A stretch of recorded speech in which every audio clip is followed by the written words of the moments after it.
Right, send to this now. Sassa spokesperson Paseka Letsatsi joins us for more on this. Paseka, good to have you, and thank you very much for your time. It was heartbreaking. It was horrible. It was a horrible sight, even in my side of town, where I saw elderly people standing in queues for hours. Others even having to sit down on the floor at these shopping centers, trying to withdraw from retailers or from ATMs to no avail. And we don't seem to get an explanation as to what went wrong. We're saying, okay, now you are upgrading the system, it's all fixed. But what went wrong? What actually went wrong? Good evening, TF, and thanks for having me. May I perhaps, I should have appealed to you that those details of the IT questions may have been posed to the post office. Maybe they would have responded to the question better than me. Yeah. But you're the customer. You're the client of the post office, and you give them the money to distribute. So you should be more concerned about it more than us to find out why did you not deliver on your SLA. Extremely concerned and worried, like you, TM. I think you must also appreciate the fact that my parents are also pensioners. And if such thing happens, I'm the first person that they would call. We had an engagement with the post office late this evening because one of the things which the South African Social Security Agency is saying that at the end of the day, these beneficiaries are not Postbank beneficiaries, but they remain Sassa beneficiaries. So if they do not get what is due to them, it is Sassa that is going to be blamed. That's the first thing. Secondly, we are saying that I cannot be coming on air time and again to say there's a system glitches. I think I think people have even given me a name that I keep on apologizing every month about system glitches. So all that we want at the end of the day is to make sure that people are paid. And I think Postbank committed this afternoon when we had a meeting with them that indeed they managed to overhaul the system and people will then be able to get what is due to them. We take their word for it, that people will indeed be paid. We do not want to be told about system glitches. We don't want to be told about problems. Otherwise, we have a service level agreement and a penalty clause would have to be implemented. Absolutely. I think that's where we need to go. It cannot be enough for you to say we'll take your word for it. There has to be a penalty felt by your service providers because the pain was felt by the pensioners, right? Some of them had to borrow money to go and withdraw, right? And they didn't have money to go back, which means they were stuck in some instances or having, these people already have nothing, right? They're earning this amount of money from nothing already. So they had to borrow from other people again to go back, right? And all they're getting is, oh, well, the system is now fixed. You can go tomorrow and withdraw. Who's going to pay for that cost that they had to incur to go up and down when they could have just been notified while they were at home that there is a system glitch if there is such?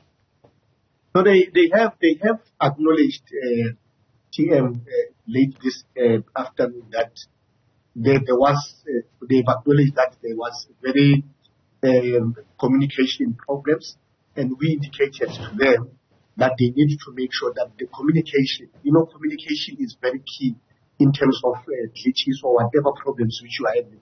And I think you are right, TM. Why do you let people leave their places, travel distances to town to go and withdraw money, and when they get there, it tells them that insufficient amount or so forth? I mean, it's disheartening to say the least.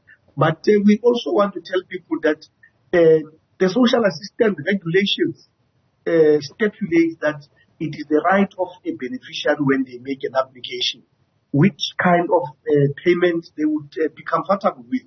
If people are not comfortable from getting their money at Bank X, they have a right to change to a place where they know that they will get their money when they go and withdraw their money at month end.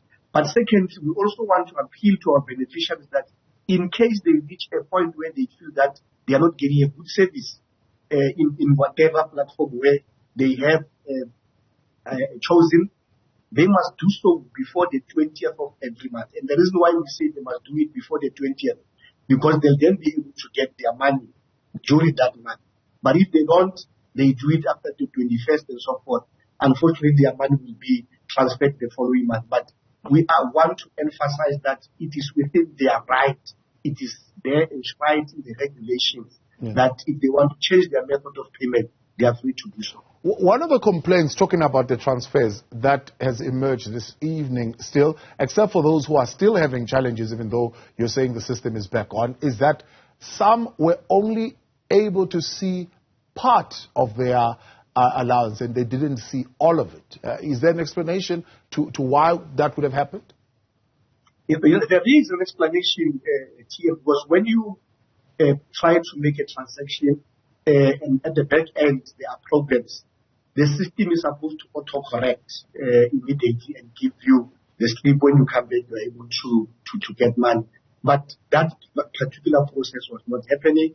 Yesterday, we were actually assured that they are working on the process. By 4 o'clock this morning, things would have been better. But they had to work more to make sure that each and every beneficiary has been sorted out. And remember, TM, we're only talking about old age grants. We are now going to disability. Tomorrow, there's child support grant that is coming, and this is a huge or a big amount of people who then be wanting to come and transact. So I don't want to come to Newzroom Afrika tomorrow and explain about system glitches. I want to say people have got their money and we want to make sure that each and every, whatever happens, months coming from now, people are going to get what is due to them. It's very much stressing. I'm sure you can see, TM, I'm even developing it. I mean, something on my head. It is very fast. It's a bit. The doctor says this is to align the post office systems with other payment systems or financial institution payment systems. Is the upgrade completed now? Look, TM, from where we stand as Sassa, we expect delivery based on our SLA. And whatever they do on the other side is to make sure that there's payment of people, their systems are okay.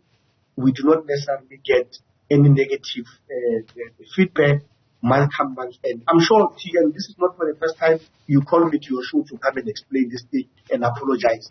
And deliberately this time, I don't want to be called with the apology when I know that there is an SLA. Hence, we are very much fair that the service level agreement, there's a penalty clause. We are going to make sure that it's evoked and it's implemented. But secondly, answering directly to your question, I think Postbank is best placed to respond to those particular questions if indeed, basically, upgrading the systems, if things are on par, so that there are no other glitches when we are going forward. All right, much appreciated. Thank you very much for coming on. Paseka Letsatsi speaks on behalf of Sassa, saying a large part of the glitches would have been overcome, at least for the next tranche of payments that they're looking to make, at least in the next couple of days. Yeah.